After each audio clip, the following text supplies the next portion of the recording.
বাংলাদেশের প্রতিটি সেতু, উঁচু ভবনের বা কিছু সড়ক সবকিছুর পেছনে আছে একটাই উপাদান, ইস্পাত বা স্টিল।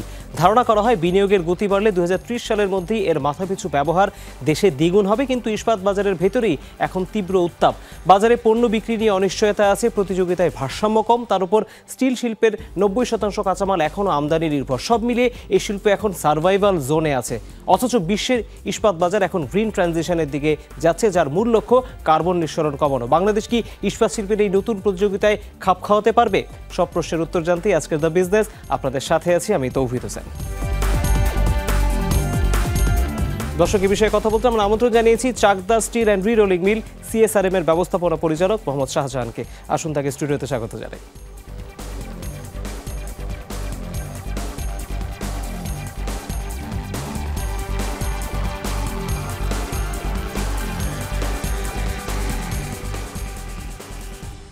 মোহাম্মদ শাহজাহান, আপনি আমাদেরকে আজকে স্টুডিওতে এসে আবারও সময় দিচ্ছেন। আপনার সাথে আমার 2-3 বছর পরে সামনাসামনি আবারও কথা হচ্ছে।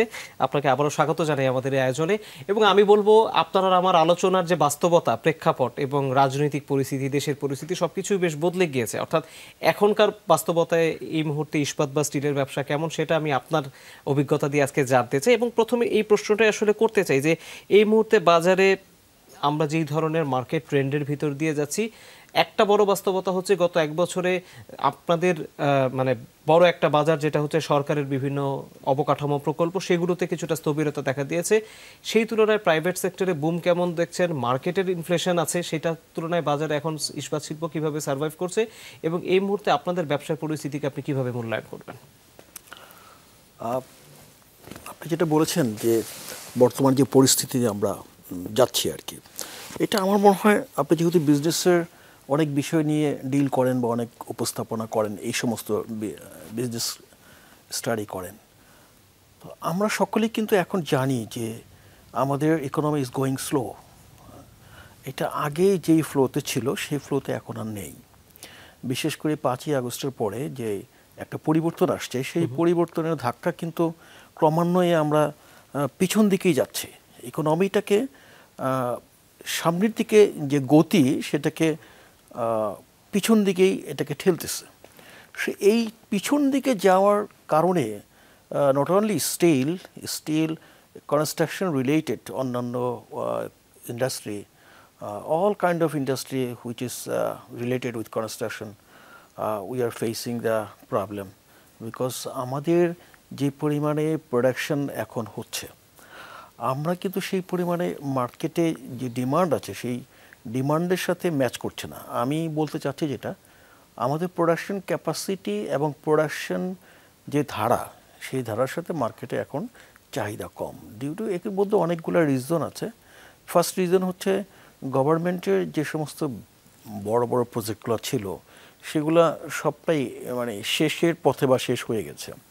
নতুন কোনো মেগা প্রজেক্ট এখনও শুরু হয়নি বা এই ধরনের পরিকল্পনা বর্তমান যে ইন্টেরিয়াম গভর্নমেন্ট আছে এরকম কিছু আমরা এখনও দেখছি না। তারপরে আরেকটা, যারা বেনিফিশিয়ারি ছিল বিগত সরকারের সময়ে, এই গ্রুপটা কিন্তু এখন দেশে নাই। এইখানে কিন্তু একটা, আমি বলবো যে টাকা পয়সা যদি বলেন, তাদের কাছেই একরকম টাকা পয়সা বেশি ছিল, তারাই এক্সপেন্সটা বেশি করতো। তো সেই হিসেবে কিন্তু ওই গ্রুপটা নেই। এছাড়া ওই গ্রুপের টাকা পয়সাগুলো কিন্তু দেশেও নেই। তো যার ফলে এখন যারা আমরা দেশে আছি, বা আমরা কিন্তু সকলেই একটা ইনডিসিশনের মধ্যে আছি এবং একটা ইনসিকিউরিটির মধ্যে আছি যে আসলে কি হতে যাচ্ছে। সামনে নির্বাচনের যে আসতেছে, ফেব্রুয়ারিতে নির্বাচন, সেটা কতটুকু নিশ্চিত যে নির্বাচন হয়ে যাবে। তো ইন্টেরিয়াম গভর্নমেন্টের যে বর্তমান যে সিচুয়েশন, আমার কাছে মনে হচ্ছে যে গভর্নমেন্ট চাচ্ছে যে কোনো রকমের নির্বাচনটা করে তারা একটা সেফ সাইডে চলে যাওয়ার জন্য। এই যে গভর্নমেন্টের কাজের যে গতিশীলতা, এটা কিন্তু অনেকটা স্লো হয়ে গেছে। আমি সব জায়গায় দেখতেছি এই ব্যাপারটা। তো এই সমস্ত ইস্যুগুলা কিন্তু আমাদের ইন্ডাস্ট্রিতে বড় ধরনের প্রভাব ফেলছে। বিকজ গভর্নমেন্ট আমাদের সবচেয়ে বড় বায়ার। আর যারা নিজ উদ্যোগে বাড়িঘর করছেন বা কোনো একটা প্রজেক্ট করবেন, তারা কিন্তু এখন সবাই স্টপ হয়ে আছে যে কি হচ্ছে বা কি হয় বা কি পলিসি আসে, এই গভর্নমেন্ট একটা পলিসি দিল, নতুন গভর্নমেন্ট এসে আবার পলিসি চেঞ্জ করে কিনা, সব কিছু মিলিয়ে একটা ক্যাটাবারাস অবস্থা। আপনারা একটা অনিশ্চয়তার মধ্যে আছেন। একটা অনিশ্চয়তা, not only me, not only আমরা, এই যারা নির্মাণ কাজের সাথে জড়িত বা যারা নির্মাণ করবে তারাও কিন্তু এই একটা অনিশ্চয়তার মধ্যে আছে। বিশেষ করে আমি আরেকটু বলতে চাই আপনাকে, ডেভেলপার যে কোম্পানিগুলো আছে তাদের মার্কেটে অলসো ইজ গোয়িং স্লো। তো সো এই সব কিছু মিলিয়ে we are not in good shape now. আমি একটু জুড়ে দিতে চাই, সেটা হচ্ছে যে ধরেন যেই ইলেকশনের জন্য আমরা অপেক্ষা করছি, সেই নির্বাচন হয়ে যাওয়ার পরেও আসলে দুই ধরনের আলোচনা আছে মার্কেটে। একটা হচ্ছে যে যেই প্রজেক্টগুলো এই মুহূর্তে স্থবির হয়ে আছে বা এডিপি ইমপ্লিমেন্টেশন যেহেতু কিছুটা স্লো হয়ে গেছে, এক ধরনের ইনফ্রাস্ট্রাকচার বুম হবে হঠাৎ করে, অর্থাৎ ধুম করে সবগুলো কার্যক্রম শুরু হয়ে যাবে, তখন এক ধরনের বাড়তি চাহিদা তৈরি হতে পারে। আবার অনেকে বলছে যেহেতু ফিনান্সিয়াল স্টেবিলিটির এক ধরনের প্রশ্ন আছে, আমরা ইনফ্লেশন কমাতে চাচ্ছি বা মার্কেটে লিকুইডিটি বাড়াতে চাচ্ছি, আমাদেরকে ধুম করে হয়তো যে কোনো গভর্নমেন্ট যেই আসুক না কেন তারা হয়তো কিছুটা স্লো প্রসেসে যাবে। দুটাই আপনাদের শিল্পের জন্য কিছুটা ধাক্কার কারণ হতে পারে। আপনারা কোনো বিকল্প ভেবে রেখেছেন কিনা? মার্কেট বেশি ফাস্ট হয়ে গেলে আপনারা কিভাবে চাহিদা মেটাবেন, স্লো হয়ে গেলে আপনারা অল্টারনেটিভ কি ভাববেন? আসলে যদি ফাস্ট হয়ে যায়, ডিমান্ড যদি ক্রিয়েট হয়, we are ready for that. আমরা কিন্তু সেটা মিট আপ করার মতো যোগ্যতা এখন রাখি, আমাদের সেই ক্যাপাসিটি এখন আছে। সো আর যেটা বললেন যে if it is going slow বা একটা নেগেটিভ ইম্প্যাক্ট আসে, সো তখন সার্ভাইভেলের একটা প্রশ্ন চলে আসে। দেখেন, যে কোনো বিজনেসকে যখন একটা খারাপ সময়ের মধ্যে দিয়ে যায়, তখন সার্ভাইভ করতে হলে কস্টগুলোকে কাট করতে হয়। যতটুকু সম্ভব এডিশনাল কস্টগুলোকে কাট করে এক্সপেন্সটাকে যদি কমিয়ে আনা যায়, তাহলেই কিন্তু সার্ভাইভ করা পসিবল। আদারওয়াইজ এই জায়গাটাকে যারা খাপ খাওয়াতে পারবে না, তারা কিন্তু একটা সমস্যায় পড়বে বা এটা এই সেক্টরের জন্যই একটা হুমকি হয়ে যেতে পারে, হুমকি স্বরূপ হতে পারে। এবং বর্তমানে যে সিচুয়েশনটা আছে, আমি যদি আপনাকে একটু বলি, বর্তমানে অনেকগুলো ফ্যাক্টর আছে যে ফ্যাক্টরের কারণে আমরা একটু সমস্যার মধ্যে আছি। বিগত সরকারের সময় দফায় দফায় বিদ্যুতের দাম বৃদ্ধি পেয়েছে, গ্যাসের দাম বৃদ্ধি পেয়েছে। ইদানিং ভেরি রিসেন্ট এই ইন্টেরিয়াম গভর্নমেন্টও কিছু গ্যাসের দাম বৃদ্ধি করেছে। আবার আমাদের যে অন আদার্স কস্ট, যেটা ব্যাংকিং কস্ট, এটা আগে 9%-এর মধ্যে আমরা সীমাবদ্ধ ছিল, এটা হঠাৎ করে 13, 14, 15-এ চলে গেছে। অন্যান্য কস্ট বলতে আমি বলছি আমাদের ট্রান্সপোর্ট কস্ট, এটাও কিন্তু বেড়ে গেছে। তো সব কিছু মিলিয়ে আমাদের কস্টিং কিন্তু বেড়ে গেছে। ইভেন ডলারের বিষয়টা তো আমরা সকলেই জানি। তো আমরা ক্রমান্বয়ে আমাদের কস্টিং বেড়ে যাচ্ছে। ডিমান্ড কম হওয়ার কারণে যে জিনিসটা হচ্ছে, বর্তমানে সার্ভাইভ করার জন্য বা ফ্যাক্টরিটাকে রান রাখার জন্য অনেক সময় আমরা আমাদের কস্টিং প্রাইজের চাইতেও বর্তমান যে মার্কেট আছে সেটা অনেকেই আমরা অনেক সময় দেখা যাচ্ছে কমে বিক্রি করতেছে। সো এটা আমাদের জন্য একটা বর্তমানে থ্রেট, এবং ভবিষ্যতে যদি এরকম সিচুয়েশন তৈরি হয়, তাহলে আমি বলবো যে এটা এই শিল্পের জন্যে একটা বেশ বড় রকমের ঝুঁকি হয়ে দাঁড়াবে। এবং নট অনলি বলবো যে এই শিল্পের জন্য, এই দেশের জন্য ঝুঁকি হয়ে দাঁড়াবে। কারণ ইনফ্রাস্ট্রাকচার ডেভেলপমেন্টের জন্য যে সমস্ত ইন্ডাস্ট্রিগুলো রিলেটেড, সবগুলাই কিন্তু এই ঝুঁকির মধ্যে আছে। এবং যদি ওইরকম খারাপ কোনো সিচুয়েশন তৈরি হয়, দেখেন এক একটা ইন্ডাস্ট্রির পিছনে অনেক ধরনের ইতিহাস থাকে, অনেক ঘটনা থাকে, অনেক ইনভেস্টমেন্ট থাকে, তো অনেক শ্রম থাকে। এইগুলো যদি হুমকির মধ্যে পড়ে যায় বা নেগেটিভভাবে সামনের দিকে চলতে থাকে, তাহলে কিন্তু ওভারঅল সবগুলা ব্যাংক বলেন, বিমা বলেন, গভর্নমেন্টের বিভিন্ন ট্যাক্স যারা কালেক্ট করে তারা বলেন, সব জায়গায় কিন্তু একটা নেগেটিভ ইম্প্যাক্ট পড়বে। এটা টোটাল দেশের জন্যই একটা খারাপ সিচুয়েশন হয়ে দাঁড়াবে। তো আমি মনে করি যখন কোনো দেশে ইকোনমিটা স্লো যায়, গভর্নমেন্ট চায় সেখানে একটা ফ্লো আনার জন্যে। তো নতুন গভর্নমেন্ট আসলে আমার বিশ্বাস যে তারা এই বিষয়টা চিন্তা করবে। এখন আনএমপ্লয়মেন্ট অনেক বেড়ে গেছে, যখন কনস্ট্রাকশনটা অনেক হয়, এভরিহোয়ার কনস্ট্রাকশনটা চালু থাকে, তখন কিন্তু অনেক এমপ্লয়মেন্ট হয় এখানে। তো আমার বিশ্বাস যে এখনও আমরা অনেক ডেভেলপমেন্টের কাজে অনেক পিছিয়ে আছি। নতুন গভর্নমেন্ট আসলে এই সমস্ত কাজগুলোকে সামনের দিকে এগিয়ে নিয়ে যাবে এবং এই সেক্টরে একটা বড় ধরনের বাজেট নিয়ে আসবে যাতে এমপ্লয়মেন্টও হয়।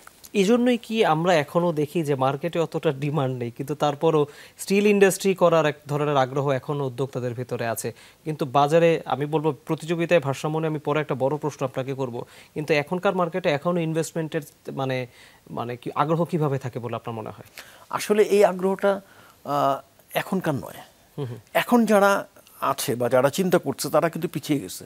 এই আগ্রহটা আরও 5 বছর আগের বা 3 বছর আগে থেকে চিন্তা। তখন কিন্তু একটা বুমিং অবস্থা ছিল। তখন প্রচুর মেগা প্রজেক্ট বাংলাদেশে রান করতেছিল, তখন স্টিলের একটা ভালো ডিমান্ড ছিল। এমনও সময় গিয়েছে যে আমরা স্টিল সাপ্লাই করেও সেটাকে মানে মেকআপ করতে পারি নাই, এরকম অনেক সময় গেছে। আমরা সঠিক সময়ে উৎপাদনের চাইতে বেশি ডিমান্ড ছিল। ওই সময়টাকে ফোকাস করেই কিন্তু আজকে যে সমস্ত নতুন ইন্ডাস্ট্রিগুলো হচ্ছে বা এই এবং এন্ড ইজ পর্যায়ে আসছে, প্রোডাকশন নিয়ে আসবে, তাদের থিঙ্কিংটা ছিল সেই সময়ে করা। এবং সেই সময় থেকে একটা ইন্ডাস্ট্রি আসলে 4-5 বছর লেগে যায় একটা প্ল্যানিং করা, আপনার মেশিনারিদের একটা কোথা থেকে আসবে, কাদের সাথে ডিল করবে, একটা জায়গাটাকে অ্যাকোয়ার করা, গ্যাস, বিদ্যুৎ, আদার্স অনেকগুলো ফ্যাক্টর, প্লাস ব্যাংকিং, ইনভেস্টমেন্ট, সব কিছু মিলিয়ে একটা ইন্ডাস্ট্রিকে শেষের দিকে আসতে মিনিমাম 3 থেকে 4 ইয়ার্স আপনি স্টিল ইন্ডাস্ট্রিতে লেগে যায়। তো সেই হিসাবে আমি বলবো যে বর্তমানে এই চিন্তাটা না, এই চিন্তাটা আগের ছিল, যার ফলে আপনি যেটা দেখতেছেন যে বেশ কিছু ইন্ডাস্ট্রি নতুন হয়ে আসছে বা যারা এখনো কাজ করতেছে, হয়তো অচিরেই আসবে। আমি মনে করি, মানে যেটা আমার থিঙ্কিং, যে আমরা যারা এখন আসি তারাই একটা থ্রেটের মধ্যে আসি। তো তারা যে ইনভেস্টমেন্ট নিয়ে আসতেছে তারা কিন্তু আরও অনেক বড় থ্রেটের মধ্যে থাকবে। আপনি একটা প্রসঙ্গ বলছিলেন, সেটা হচ্ছে যে দুটো প্রশ্ন আমি জুড়েই দিতে চাই। একটা হচ্ছে যে এই মুহূর্তে বাজারে বিদ্যুতের সরবরাহ কেমন সেটি আপনি বলবেন আপনাদের ফ্যাক্টরিতে, কেননা আমরা এটাও শুনতে পাচ্ছি যে আগামী কিছু সময় পরে গিয়ে বিদ্যুতের চাহিদা আরও বেড়ে যাবে, সেক্ষেত্রে দাম কিছুটা সমন্বয়ের প্রশ্ন আসতে পারে। আবার এটাও আমরা শুনি আন্তর্জাতিক বিভিন্ন প্রতিবেদনে এসেছে যে বাংলাদেশের লজিস্টিক্স কস্ট 15 থেকে 20% মতো বেড়ে গিয়েছে, সেটাও আপনাদের জন্য একটা বড় ধাক্কা। এবং এটাও বলা হচ্ছে যে আগামীতে আসলে মূল চ্যালেঞ্জ আসলে জ্বালানি বা বিদ্যুৎ আর থাকবে না, এটা আসলে লজিস্টিক্স এফিসিয়েন্সির একটা প্রশ্নে বাংলাদেশ চলে আসবে। এই দুইটা পার্সপেক্টিভ থেকেই ইস্পাতের উদ্যোক্তাদের অবস্থা আমি জানতে চাই। আসলে যদি পাওয়ারটাকে আমি বলি, আমাদের 2 ধরনের পাওয়ার বেশি প্রয়োজন। সেটা হচ্ছে, প্রথম হচ্ছে আমাদের বিদ্যুৎটা বেশি প্রয়োজন। আমাদের টোটাল প্রোডাকশন কস্টের 15% আমাদের বিদ্যুতের কস্ট দাঁড়ায়। So it's a very big factor. আমি কিছুদিন আগে পত্রিকায় দেখেছি যে গ্যাসের আমাদের যে উৎপাদন, সেটা কিন্তু ডে বাই ডে ডিক্রিজ করতেছে। এবং আমাদের যে এখন এলএনজি যেটা আমদানি হয়, এখন যেই টার্মিনাল আছে, সেই টার্মিনাল থেকে যতটুকু আমরা পাই, আমাদের সাপ্লাই করতে পারে যে টার্মিনাল, এর চাইতে অনেক বেশি আমাদের ডিমান্ড আছে। তো আরেকটা নতুন টার্মিনাল যদি না হয়, তাহলে কিন্তু ইচ্ছা করলেও, আমদানি করলেও আমাদের পাইপলাইনে নতুন করে গ্যাস দিতে পারবে না। আমাদের যে ইলেকট্রিসিটি, যে সমস্ত পাওয়ার স্টেশন যেখান থেকে আমাদের ইলেকট্রিসিটি প্রডিউস হয়, বাংলাদেশে মেইনলি হচ্ছে গ্যাস বেস ইলেকট্রিসিটি পাওয়ার ইয়াগুলা, আপনার প্ল্যান্টগুলা। কিছু কিছু প্ল্যান্ট হয়েছে যেটা কোলের, তো ম্যাক্সিমামই হচ্ছে গ্যাস বেস। সো গ্যাস যেভাবে কমছে আর যেভাবে গ্যাসের কস্টিং আমাদের বেড়ে যাচ্ছে, সো ইলেকট্রিসিটি কস্ট কিন্তু বাড়বে। তো ইলেকট্রিসিটি কস্ট যদি বাড়ে, সো ডেফিনেটলি এটা আমাদের জন্য খারাপ হবে এবং আমাদের কস্টিং আরও বেড়ে যাবে। সো এইটা অবশ্যই আমি বলবো যে আমাদের জন্য খুবই নেগেটিভ একটা বিষয়।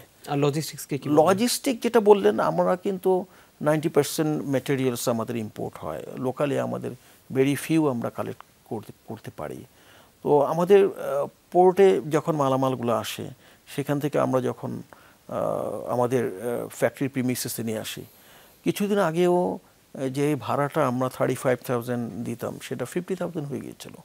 So it's a very big factor যে আমাদের তো অনেক অনেক কোয়ান্টিটি ম্যাটেরিয়ালস লাগে। সো আরেকটা বিষয় হচ্ছে যে শুধু কাঁচামাল আনার জন্য কস্ট বেড়ে গেছে, বিষয়টা এরকম নয়।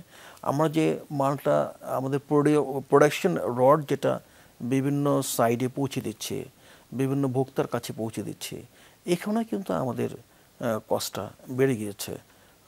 সো দুইটাই আমাদের জন্য একটা নেগেটিভ ইম্প্যাক্ট পড়ছে। আমরা এই পর্যায়ে বিরতি নিব জনাব শাহজাহান। ফিরে এসে আমরা আপনার কাছ থেকে ইস্পাত শিল্পের আরও গল্প জানবো, আরও কিছু অভিজ্ঞতা আপনার কাছ থেকে জানবো। দর্শক, একটা বিরতির পর খুব দ্রুত ফিরছি, আমাদের সাথেই থাকুন।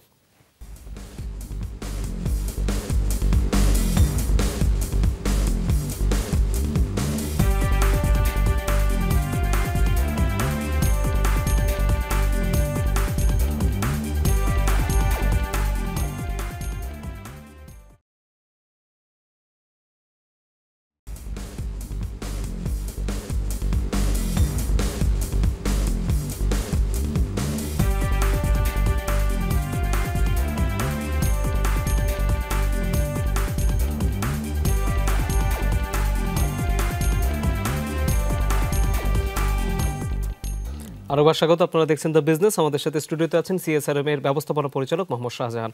আমরা বলছিলাম আরেকটু জানবো আপনার কাছ থেকে, সেটা হচ্ছে যে একটা বিষয় কিছুদিন আগেও বাস্তবতা ছিল, এখন সেটা আছে কিনা সেটা আপনি বলবেন। সেটা হচ্ছে যে আমাদের দেশে যখন বিভিন্ন প্রজেক্টে গভর্নমেন্ট এন্ড থেকে স্ট্যান্ডার্ড সেট করে দেওয়ার প্রশ্ন হতো, তখন চাইনিজ, জাপানিজ বা কোরিয়ান স্ট্রিটের একটা স্ট্যান্ডার্ড বলে দেওয়া হতো, এবং এটা এক ধরনের প্রচলিত ধারণা আছে বিভিন্ন যারা প্রকিউরমেন্ট করেন তাদের ভেতরে, যে এদের ডিউরেবিলিটি 25 থেকে 30% পর্যন্ত বেশি। আমাদের দেশে স্টিলের সেই ডিউরেবিলিটিটা এখনও সেই জায়গায় আমরা পৌঁছতে পারিনি। আপনার কাছে কোনো ডিফারেন্স আছে কিনা? আমাদের স্টিলের মান যদি আমরা অন্যান্য দেশের সাথে তুলনা করি, তাহলে আমরা কতটা এগিয়ে আছি বা একই পর্যায়ে আছি? আসলে দেখেন, স্টিলের আপনি যে ধরনের মান করতে চান, ইটস পসিবল, সেই ধরনের ফ্যাসিলিটিস আমাদের আছে। স্টিলের মানটা কিভাবে আপনি ইমপ্রুভ করবেন, এটা টোটালি ডিপেন্ড করে কেমিক্যাল কম্পোজিশনের উপরে। জি, কেমিক্যাল কম্পোজিশনটা কী ধরনের রিকোয়ার্ড, আপনি একটি স্পেশালাইজড যখন কোনো প্রোডাক্ট বানাবেন, সেটার জন্য একটা কেমিক্যাল কম্পোজিশন থাকে। এখানে কী পরিমাণে কার্বন থাকবে, কী পরিমাণে ম্যাঙ্গানিজ থাকবে, কী পরিমাণে ক্রোম থাকবে, অ্যালুমিনিয়াম থাকবে, আদার্স অনেক কিছু রিলেটেড থাকে। তো এইগুলো মিলিয়েই হচ্ছে আপনার একটা প্রোডাক্ট তৈরি হয়। তো যখন আমি একটা স্পেশালাইজড প্রোডাক্ট করব, সেটার জন্য আমাকে কেমিক্যাল কম্পোজিশনটা ওই রকমভাবে করতে হবে, তাহলে এটা পসিবল। এই ক্ষেত্রে আমি মনে করি আমাদের দেশে যেই কথাটা আপনি বললেন যে আমরা 25% আমাদের কম, এই কথাটা সঠিক নয় আমি মনে করি।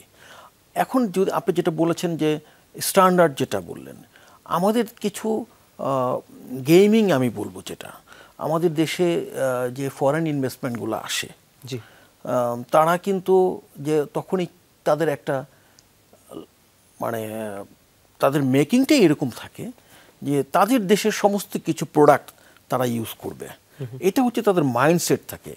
তো এইটা যখন তারা মাইন্ডসেট করে নিয়ে আসে, তখন তারা এমনভাবে এমন কিছু জিনিস তারা সামনে নিয়ে আসে যাতে এইটা শুধু তারাই করতে পারে বা আমাদের এখানে হচ্ছে না, এরকম একটা কিছু করে তারা ওই প্রোডাক্টটাকে অনেক বেশি দাম দিয়ে আমাদের প্রজেক্টে ইউজ করে, কারণ টাকাটা ওনারা দিচ্ছে, ফান্ডিংটা ওনারা দিচ্ছে। এটা কিন্তু আমাদের একটা মানে দরিদ্র দেশ হওয়ার কারণে আমাদের একটা বড় ধরনের ল্যাকিংস। আমরা এই জায়গাটায় অনেক কিছু চোখ বন্ধ করে আমাদের মেনে নিতে হয়। তো এটা তাদের একটা এক ধরনের খেলা আমি বলবো, যে একটা স্ট্যান্ডার্ডের কথা তুলে ধরে তারা বলতেছে যে এটা আমাদের এখান থেকে নিতে হবে, এবং সেটা 1 টাকার একটা প্রোডাক্ট, তাকে এটা 2 টাকা আমাদের কাছে ধরলো। বিষয়টা অনেকটা এরকমই। আমি প্রিভিয়াসলি যেটা ধরেন রামপাল বিদ্যুৎ কেন্দ্র যেটা হয়েছে, সেখানে ইন্ডিয়ার একটা স্ট্যান্ডার্ড দিয়েছিল আমি যতটুকু জানি। ইন্ডিয়ার যে সমস্ত রড হয় তার চেয়ে গুণগত মান আমাদের অনেক অনেক ভালো, এটা কিন্তু পরীক্ষিত। হোয়ার ইজ তারা ওই ইন্ডিয়ান প্রোডাক্টটাই আনবে, এখানে ইউজ করবে, কারণ তারাও এখানে ফান্ডিং করছে। সো এইটা তাদের একটা পলিসি আর কি। আর আমি মনে করি বা আমি বিশ্বাস করি বা আমাদের যে অবস্থান এখন তৈরি হয়েছে, এনি কাইন্ড অফ যে ধরনের প্রোডাক্ট আমাদের প্রয়োজন রিকোয়ার, এটা আমরা ইনশাল্লাহ তৈরি করতে পারি। একটা বিষয় আপনি যেহেতু ইন্ডিয়ার প্রসঙ্গই আনলেন, আমি একটু জুড়ে দিতে চাই। সেটা হচ্ছে আমাদের 90% কাঁচামাল তো এখন আমদানি করে নিয়ে আসতে হয় ইস্পাত শিল্পের, স্ক্র্যাপের কথা আমি বলছি। সেই স্ক্র্যাপ আমদানির পরিস্থিতিও জানতে চাই, কিন্তু তার সাথে সাথে আমি একটা জিনিস পড়াশোনা করতে গিয়ে দেখলাম যে ভারত এবং ভিয়েতনাম তার এক ধরনের নতুন কাঁচামাল ব্যবহার করা শুরু করেছে, সেটা হচ্ছে স্পঞ্জ আয়রন বলা হচ্ছে যে এটি যদি ব্যবহার করা হয় ইস্পাত শিল্পে, তাহলে কার্বন নিঃসরণ কমবে, এটা পরিবেশের জন্য কম ক্ষতিকর। এই স্পঞ্জ আয়রন ব্যবহার করার কোনো ট্রেন্ড আমাদের দেশে আছে কিনা, এটা ভালো কিনা, এবং স্ক্র্যাপ আমদানির এই মুহূর্তে পরিস্থিতিকে আপনি কিভাবে মূল্যায়ন করবেন? আপনি যেটা বলেন, আমি প্রথমে স্পঞ্জ আয়রনের কথাই বলি। স্পঞ্জ আয়রন ইন্ডিয়াতে অনেক আগে থেকে ব্যবহার হয়, আমি স্পঞ্জ আয়রনের প্রজেক্ট কিন্তু দেখেছি। স্পঞ্জ আয়রন হচ্ছে বেসিক যে আয়রন ওর, সেই আয়রন ওর থেকে এটা স্পঞ্জ আয়রন হয়। এটা স্টিলের একটা বেসিক প্রোডাক্ট আয়রন ওর। যখন স্পঞ্জ আয়রন হয়, স্পঞ্জ আয়রনের সাথে পিগ আয়রন মিক্সড করে তারা এই স্টিলটা বানায়, রড হোক বা অন্য অন্য যে কোনো কিছু প্রোডাক্ট বানায়। আর ইন্ডিয়াতে এখনও যে সমস্ত ইন্ডাস্ট্রিগুলো পোর্ট এরিয়াতে আছে তারা কিন্তু ইম্পোর্টেড স্ক্র্যাপ ইউজ করে। এটা বেশি আমি দেখেছি ক্যালকাটা বেস অনেকগুলো ইন্ডাস্ট্রি আছে, ঝাড়খণ্ডে অনেকগুলা স্পঞ্জ আয়রনের ইন্ডাস্ট্রি আছে, ওইখানে দেখেছি। আর বেসিক কোনো র মেটেরিয়ালস থেকে আপনি যদি রূপান্তর করতে চান অন্য একটা প্রোডাক্টে, তখন কিন্তু পলিউশন অনেক বেশি হয়। স্পঞ্জ আয়রন যেটা আপনি বলেছেন যে এই ধারণাটা আমার মনে হয় একটু সমস্যা আছে। এই জায়গাটাতে পলিউশন অনেক অনেক বেশি হয়। এখন এই বিশেষ করে চায়নায় আমি যতটুকু জানি যে এই আয়রন ওর থেকে যে সমস্ত ইন্ডাস্ট্রিগুলো ছিল স্টিলের, এগুলো কিন্তু চায়না গভর্নমেন্ট বন্ধ করে দিয়েছে ডিউ টু দ্য পলিউশন। আমরা যেটা করি সেটা হচ্ছে যে আপনার স্ক্র্যাপটা হচ্ছে এটা আগে থেকেই লোহা হয়েই থাকে। এটা হচ্ছে বিভিন্ন লৌহজাত প্রোডাক্টের ওয়েস্ট। আমরা এটাকে রিসাইকেল করি। আমরা আমাদের প্রসিডিউরটাকে, আমরা যখন স্ক্র্যাপটা নিয়ে আসি, আমরা এটাকে আবার এটাকে একটা প্রসেসের মাধ্যমে প্রোডাকশনের দিকে নিয়ে যাই। আমরা প্রোডাকশনের আগেই এটাকে শর্টিং করি, এটাকে আপনার কাটিং করি, একটা শেপে নিয়ে যাই, এবং এর মাঝে যে ধরনের ডাস্ট টোস্ট থাকে এগুলো কিন্তু ঝরে যায়। একটা ফ্রেশ আমরা এই লোহাটাকে আমরা চুল্লিতে দেই, তখন কিন্তু পলিউশনের পরিমাণ এমনিতেই অনেক কমে যায়। আর এখন নতুন যে সমস্ত যতটুকু পলিউশন আগে হতো, এখন নতুন যে সমস্ত প্রযুক্তি এসেছে, আমরা যে সমস্ত প্রযুক্তি পলিউশনের জন্য অ্যাড করেছি, আপনি আমার ইন্ডাস্ট্রিতে যদি আপনি ঢুকেন, আপনি ইন্ডাস্ট্রি চলছে কিনা আপনি বুঝতেই পারবেন না, কারণ ওখানে কোনো পলিউশন নেই, কোনো ধোঁয়াই নাই, আপনি দেখবেনই না কোনো ধোঁয়া আছে। তো এই ধারণাটা আসলে ঠিক নয়। যখন আমরা কনভার্ট করি একটা স্ক্র্যাপ থেকে অন্যান্য প্রোডাক্টে, এই জায়গায় পলিউশনের পরিমাণ অনেক অনেক কম হয়। ওকে, আরেকটা বিষয় সেটা হচ্ছে আপনি যেহেতু প্রতিযোগিতার বাজারের কথাই বললেন, আমরা যখনই বাংলাদেশি স্টিলকে বিদেশে রপ্তানির প্রশ্ন যখন আসে, তখন দেখা যায় যে শুধুমাত্র সেভেন সিস্টার্সের কথাই ঘুরে ফিরে আসে, কারণ এটা আমাদের কাছে রপ্তানি করা সহজ, একটু কাছে হয়। কিন্তু এরকম একটা আলোচনা প্রচলিত আছে যে দক্ষিণ এশিয়াতেই আগামীতে যে পরিমাণ ইনফ্রাস্ট্রাকচার তৈরি হবে, সেই দেশগুলোর চাহিদা মেটানোর জন্য শুধুমাত্র একক দেশের বা আশেপাশের কয়েকটা দেশের স্টিল কোম্পানি দিয়ে তাহলে আসলে সেই চাহিদা পূরণ করা যাবে না। সবার এক ধরনের কন্ট্রিবিউশন লাগবে এবং আমাদের দেশের স্টিলের জন্য সেখানে রপ্তানির সুযোগ তৈরি হবে। আপনারা এই বাজারটা সম্পর্কে ভাবেন কিনা? কারণ আমরা দেখতে পাচ্ছি অন্যান্য বেশ কিছু আশেপাশের প্রতিবেশী দেশেও ইনফ্রাস্ট্রাকচার বুম হচ্ছে, সেই বাজারগুলোকে আমরা নিতে পারি না, নাকি সেখানে কম্পিটিশন আরও টাইট? আমরা কিন্তু বাইরের বাজারে আমাদের প্রোডাক্ট দেওয়ার জন্য সবসময় একটা মানসিকভাবে প্রস্তুতি নিয়ে রেখেছি। আপনি সেভেন সিস্টারের কথা বলতেন, সেভেন সিস্টার আমাদের কিছু কিছু রড যাচ্ছে, কিন্তু অনেক ধরনের ব্যারিয়ার আছে এখানে, যার ফলে আমাদের যে পরিমাণে আমরা এক্সপোর্ট আমাদের প্রয়োজন আমরা সেটা করতে পারছি না। তো আমাদের সক্ষমতা আছে এক্সপোর্ট করার, তাহলে ব্যারিয়ারগুলো কী? ব্যারিয়ারগুলো হচ্ছে কস্টিং। আমাদের কস্ট কিন্তু ক্রমান্বয়ে বেড়ে যাচ্ছে। এখন আমি যেই লেভেলে আমাদের কস্টিং চলে যাচ্ছে, ধরেন এই লেভেলে যদি আরও বেড়ে যায় এরপরে, আমাদের ইচ্ছা থাকা সত্ত্বেও কিন্তু পরবর্তীতে আমরা এক্সপোর্টটা করতে পারবো না। তো সাধারণত এক্সপোর্টের ক্ষেত্রে যদি গভর্নমেন্টের কিছু প্রণোদনা থাকে, ধরেন যেই ফ্যাক্টরিটা এক্সপোর্ট করবে সেখানে ইলেকট্রিসিটি কস্ট কিছু কম হলো, বা গ্যাসের কস্ট কিছু কম হলো, বা আদার্স ট্যাক্সেশন কিছু কম হলো, তাহলে আমরা ফাইট দিতে পারবো। আদারওয়াইজ ইটস ভেরি ডিফিকাল্ট, কারণ আমাদের everything imported, raw materials, chemicals, others অনেক অ্যাক্সেসরিজ লাগে, সবই আমাদের ইম্পোর্টেড। তো আমরা ইম্পোর্ট করে আবার এখান থেকে প্রডিউস করে যখন এটা আমি পাঠাবো, তখন আমার কস্টিং যদি বেড়ে যায় আমি পারবো না। আর এখানে একটা এটা ইটস নট গার্মেন্টস যে এখানে ম্যান পাওয়ার অনেক সস্তায় হয়। স্টিল ইন্ডাস্ট্রিতে এখন অত ম্যান পাওয়ার লাগে না, সব কিছু অটোমেশন চলে আসছে।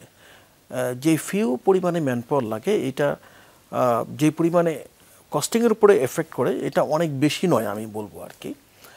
তো তো সেই দিক থেকে আমরা যদি বলি যে না এখানে ম্যান পাওয়ার সস্তা এই কারণে আমরা এক্সপোর্ট করতে পারবো, স্টিলের ক্ষেত্রে এই জিনিসটা ঠিক হবে না। এই ক্ষেত্রে আমাদের ইলেকট্রিসিটি, গ্যাস এবং আদার্স যে সমস্ত বিষয়গুলো আছে এইগুলো যদি একটা স্টেবল অবস্থা না থাকে বা আমাদের ওই পরিমাণে কস্টিংটাকে আমরা ধরে না রাখতে পারি, তাহলে আমাদের ইচ্ছা থাকা সত্ত্বেও হয়তো বা আমরা তাদের সাথে কস্টিংয়ে মিলাতে পারবো না। এটাই হচ্ছে আমাদের জন্য একটা বড় থ্রেট, কিন্তু we are always ready for export. একটা বিষয়ে আমি জানি না আপনি প্রশ্নটা অপ্রিয় হবে কিনা, যে আমাদের দেশে স্টিল বা রিরোলিং মিল আছে প্রায় 40টার মতো, কিন্তু আমরা যখন ঘুরে ফিরে ব্র্যান্ড দেখি 5-6টা বা 7-8টাকেই ঘুরে ফিরে দেখি এবং বলা হয় যে মার্কেটে এক ধরনের ভারসাম্যহীনতা আছে প্রতিযোগিতার ক্ষেত্রে। এটা কেন, এটা আপনি বলবেন, কিন্তু বাজারে আসলে সবাই কি সার্ভাইভ করার ওই অবস্থায় আছে কিনা, বা ফেয়ার কম্পিটিশন আছে কিনা, বা সেখানে সবাই টিকতে পারছে কিনা, এক। দ্বিতীয়ত হচ্ছে আমাদের দেশে এই মুহূর্তে যারা ইস্পাত কিনতে যাচ্ছেন তারাও কিন্তু ব্র্যান্ডটা দেখে কেনেন, যে এটা কিনবো কারণ এই নামটা আমি বেশি শুনেছি। কাস্টমার যারা এই মুহূর্তে ইস্পাত বা স্টিল কিনতে যাবেন, মানে আমি সরকারি প্রকিউরমেন্টের বাইরে বলছি, যারা ছোট ছোট ইনফ্রাস্ট্রাকচারগুলো তৈরি করেন, তাদেরকে আপনি কি গাইড করবেন? তাদের আসলে স্টিল কেনার আগে কি দেখা উচিত এবং আপনাদের মার্কেটের কম্পিটিশনের কি অবস্থা? দুটো প্রশ্ন। মার্কেট কম্পিটিশনটা এখন অনেকটা আনফেয়ার আছে। বিভিন্ন কোম্পানি বিভিন্ন ধরনের পলিসি নিচ্ছে, ব্যাকডোর পলিসি আমি বলবো, যেটা যে এটা খুবই আনইথিক্যাল, যেটা আপনার মেডিসিন ইন্ডাস্ট্রিতে আছে, ব্যাকডোরে ডাক্তারদেরকে পারচেস করা, সেই ধরনের একটা আনহেলদি কম্পিটিশন আমাদের এখানে তৈরি হয়েছে। এখন যখন যে কেউ একজন যখন বাড়ি নির্মাণ করতে চায়, তখন প্রথমে তাকে একটা আর্কিটেক্টের কাছে যেতে হয়। আর্কিটেক্ট এবং এখানে সিভিল ইঞ্জিনিয়ার তাদের ইনভলভমেন্ট হয়। তখন উনি কিন্তু অনেকটা থাকে, বিভিন্ন প্রোডাক্ট সম্পর্কে তার ধারণা কম থাকে, উনি একটা সাজেশন চায় আর্কিটেক্টের কাছে বা যারা রিলেটেড, তখন তারা অনেকটা পারচেস করা থাকে। ওই ধরনের কয়েকটা ব্র্যান্ডের নাম তারা সিলেক্ট করে দেয়। এই ধরনের কিছু ব্যাড প্র্যাকটিস আমাদের এখানে অলরেডি শুরু হয়ে গেছে। তো বাড়িওয়ালাদের বা যারা এন্ড ইউজার তাদের কাছে আমার একটাই অনুরোধ, আপনি যখনই একটা বাড়ি নির্মাণ করতে যাবেন, রড একটা অনেক বড় কষ্টের একটা ইস্যু এখানে। তো এই ক্ষেত্রে আপনি কারো কথায়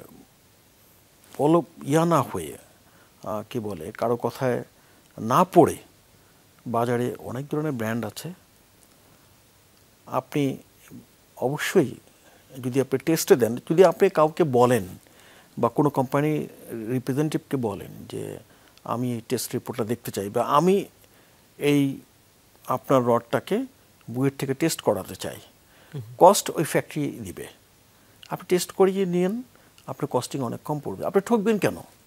আপনি যদি 4-5 হাজার টাকা বেশি দেন, আপনি যদি 100 টন রড লাগে অনেক ডিফারেন্স হয়ে যাবে, 200 টন রড লাগে অনেক ডিফারেন্স হয়ে যাবে।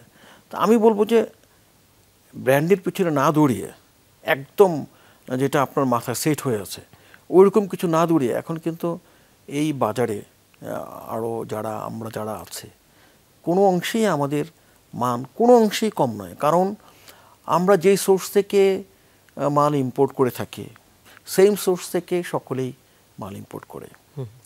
আমরা যে ধরনের কেমিক্যাল ইউজ করি, সবাই আমরা একই কেমিক্যাল ইউজ করতেছি। আমাদের যে মেশিনারিজগুলো আছে সবই রিপুটেড কোম্পানি মেশিনারিজ। আমাদের যে ম্যান পাওয়ার আছে, দে আর অলসো স্কিল। আমাদের যে আপনার ইকুইপমেন্ট আছে, যেটাতে আমরা কোয়ালিটি কন্ট্রোল করি, এটা অলওয়েজ বুয়েট থেকে আমাদের টিম আসে, তারা ভেরিফাই করে এবং এটা আমরা ভেরিফাইড সিস্টেমের মধ্যে রেখেছি। সুতরাং we are always conscious about the quality.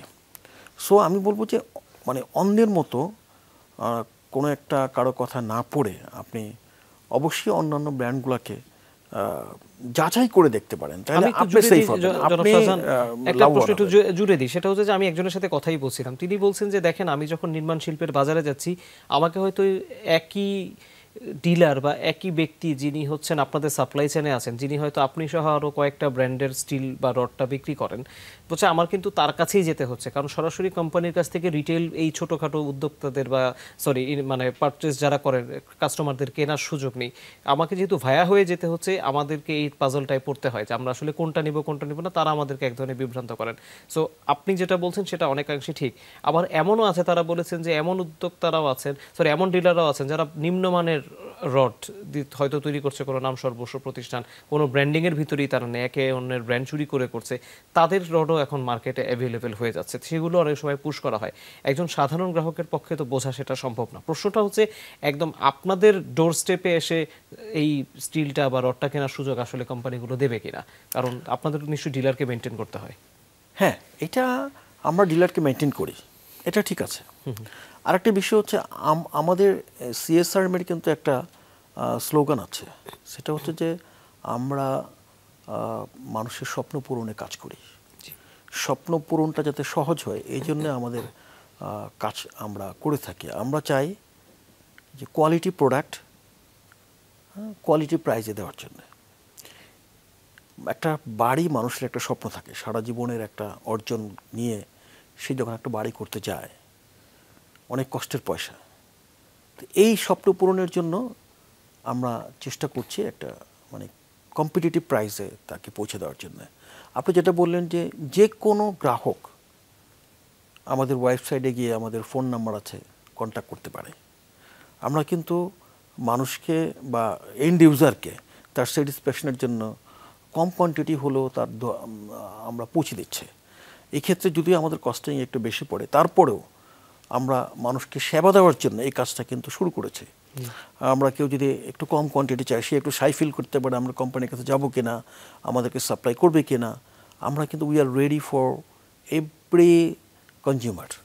আমরা এটা এখন করছি এবং আমরা মানুষের আরও কাছে যেতে চাই। আমরা মানুষের স্বপ্নটাকে আরও সুন্দরভাবে বাস্তবায়ন করতে চাই। তো এই সমস্ত উদ্দেশ্যে আমরা সার্ভিসটাকে আরও বাড়িয়ে দিয়েছি। ডোর টু ডোর সার্ভিস দেওয়ার জন্য আমাদের door is always open. Definitely. আমরা একটি বিরতি নিব, বিরতির পর ফিরে এসে আমরা আরও কিছু প্রশ্নের উত্তর জানবো। ইয়াং জেনারেশন বেশ কিছু প্রশ্ন পাঠিয়েছে, তাদের উত্তরগুলো জানবো। দর্শক, একটা বিরতির পর সিএসআরএম এমডির সাথে খুব দ্রুত ফিরবো, আমাদের সাথেই থাকুন।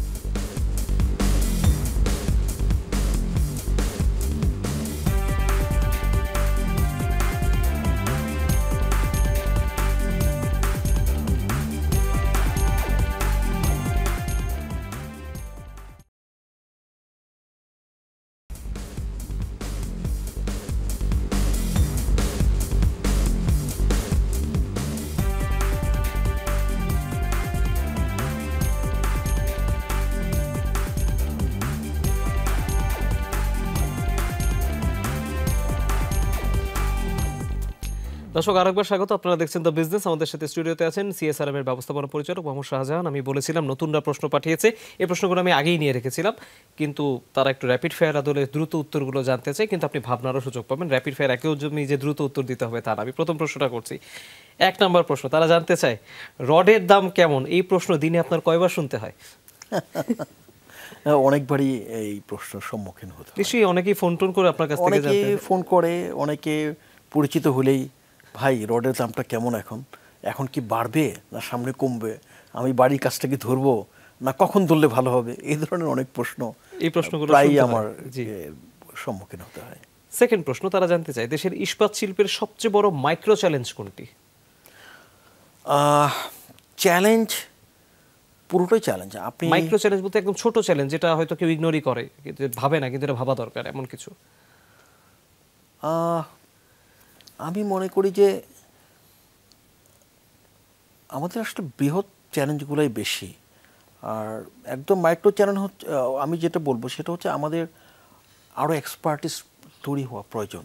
এই জায়গাটাতে আমাদের একটু গ্যাপ আছে, যেটা আমি ইন্ডিয়াতে দেখেছি যে ওদের লোকজন কিন্তু দে আর টু এক্সপার্ট। আর একটা বিষয় হচ্ছে যেটা আমাদের এখান থেকে যারা পড়াশোনা করে বের হয় তারা কিন্তু ইন্ডাস্ট্রিতে আসে, তারা ফিল্ডে কাজ করতে চায় না, তারা অফিসে কাজ করতে। একজন ইঞ্জিনিয়ার সে তো ফিল্ডে কাজ না করলে কীভাবে হবে, সে স্টিল সম্পর্কে পড়াশোনা করে আসছে, তাকে তো ফিল্ডে থাকতে হবে, জি। কিন্তু এই জায়গাটাতে তারা থাকতে চায় না, যার ফলে আমাদের সেই স্কিল পিপলটা তৈরি হওয়ার যে বিষয়টা সেটা একটু গতি কম। এটা কিন্তু খুব মাইনর হলেও এটা আমাদের মানে আমরা অনেকেই ইগনোর করলে এটা আমাদের একটা মেজর প্রবলেমও আছে। এটা নিয়ে আমি একটু বড় প্রশ্ন আপনাকে করবো, আমি সেটা দেখে রেখেছি, কিন্তু আমি তার আগে 3 নম্বর প্রশ্নটা করে ফেলতে চাই। আপনি যেহেতু কনস্ট্রাকশনের ইন্ডাস্ট্রিতে আছেন, কোন বিল্ডিং ম্যাটেরিয়ালের বাজার আগামীতে বেশ সম্ভাবনাময় বলে আপনার কাছে মনে হয়?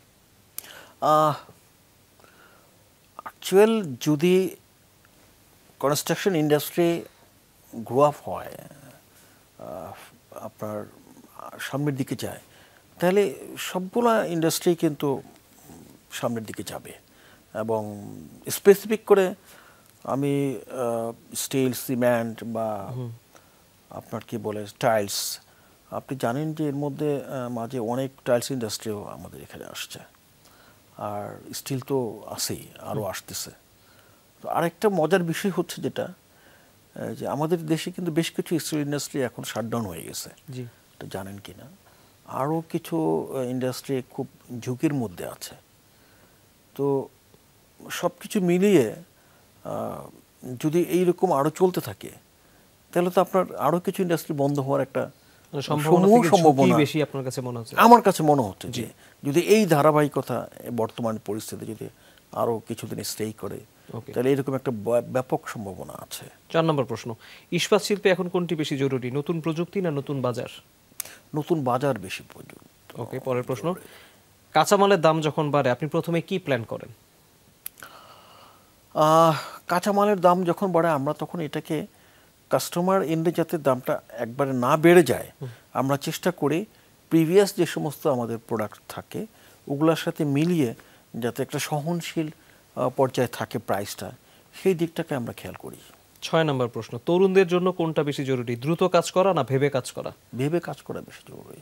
ওকে, 7 নম্বর প্রশ্ন, কর্মীদের মাঝে যদি বসকে নিয়ে ভুল ধারণা থাকে তাহলে তার সমাধানের সহজ কৌশল কি? আসলে কর্মী কিন্তু একটা ইন্ডাস্ট্রির জন্য অনেকটা ব্লাডের মতো, মানুষের শরীরে ব্লাড না থাকলে যা হয়। তো কর্মীকে অ্যাক্সেস দিতে হবে তার মালিক পক্ষের সাথে। তার প্রবলেম থাকতেই পারে, একটা মানুষের জীবনে নানান ধরনের সমস্যা থাকে, ব্যক্তিগত, পারিবারিক, শেয়ারের একটা জায়গা থাকতে হবে। যদি এই স্পেসটা থাকে তাহলে তাদের মধ্যে সন্তুষ্টি থাকবে, তাহলে ভুল ধারণা কখনো তৈরি হবে না। ডেফিনেটলি।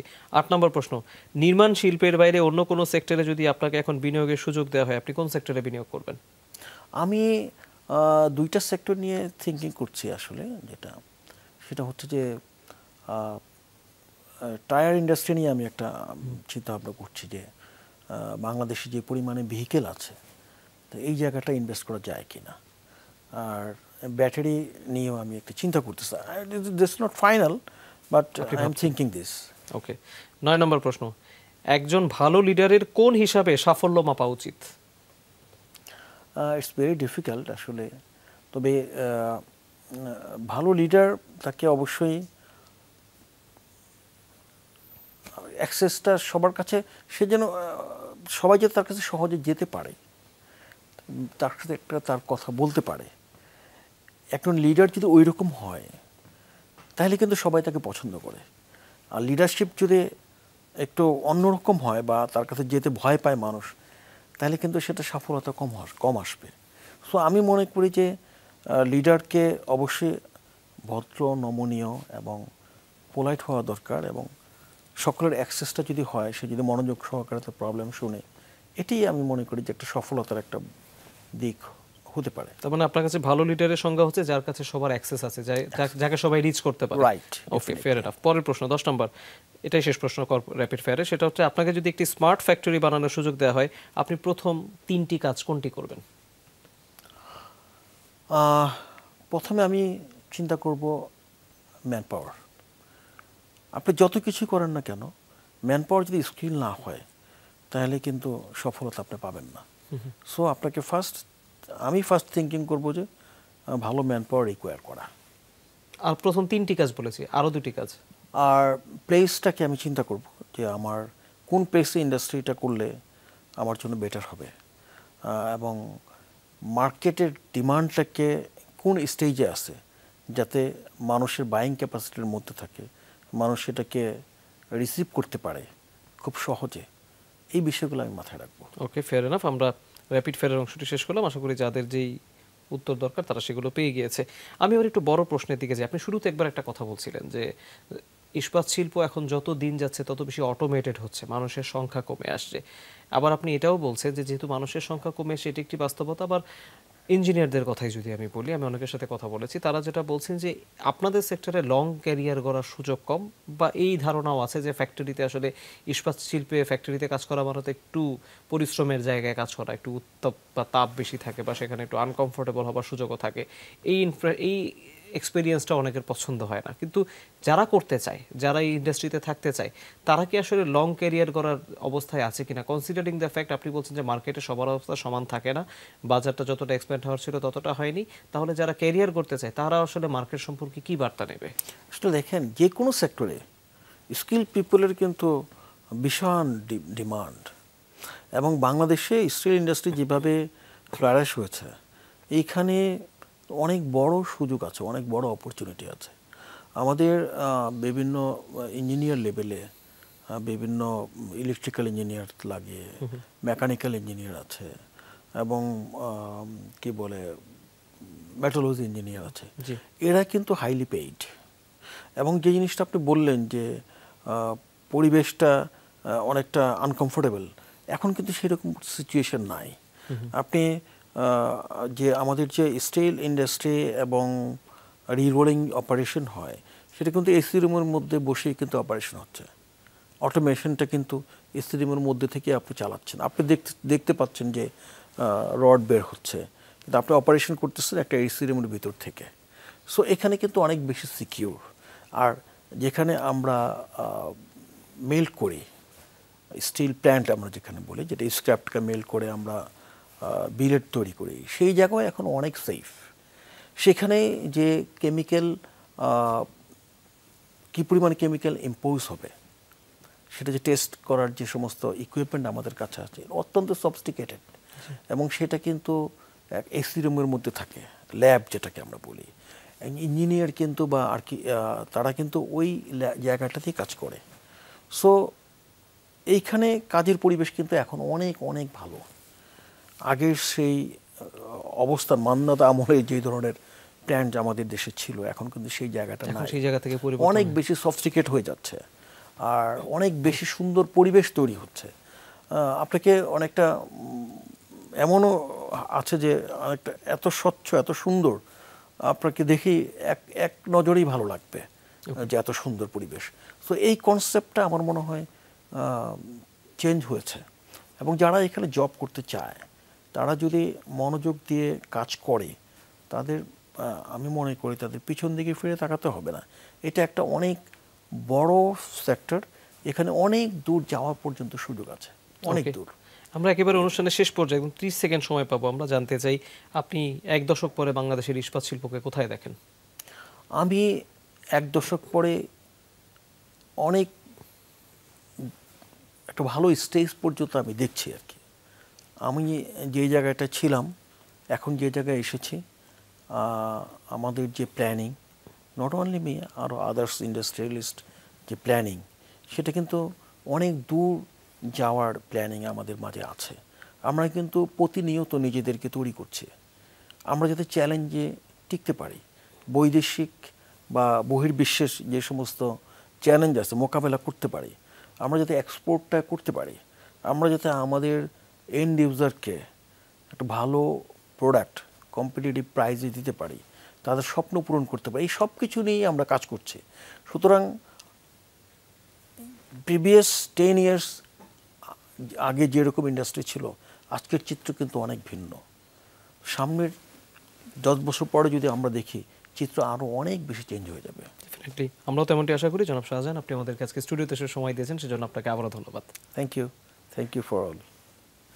আমাদের দেশে একটা কথা, এটা বিশ্বে প্রচলিত আছে, আমাদের দেশে না। সেটা হচ্ছে একটা দেশে আসলে কতটুকু নগরায়ন হয়েছে বা মানুষের জীবনে উন্নতি এসেছে সেটা বোঝা যায় একটা দেশে আসলে মাথাপিছু রডের বা ইস্পাতের ব্যবহার কীরকম সেটির উপর মাথায় রেখে। এটা এক ধরনের প্রচলিত ধারণা। তবে একটি ইস্পাত শিল্পকে কেন্দ্র করে যে একটি দেশের অর্থনীতির একটি বড় জায়গা পরিবর্তন হতে পারে, সেটা আমরা আমাদের প্রতিবেশী দেশ থেকে শুরু করে আশেপাশের অনেক দেশে এরকম অনেক ধরনের প্রতিষ্ঠানের এক্সাম্পল আমরা দেখতে পাই যারা ইকোনমিতে বড় করে কন্ট্রিবিউট করে। বাংলাদেশও কিন্তু সেই জায়গা থেকে খুব বেশি দূরে নেই।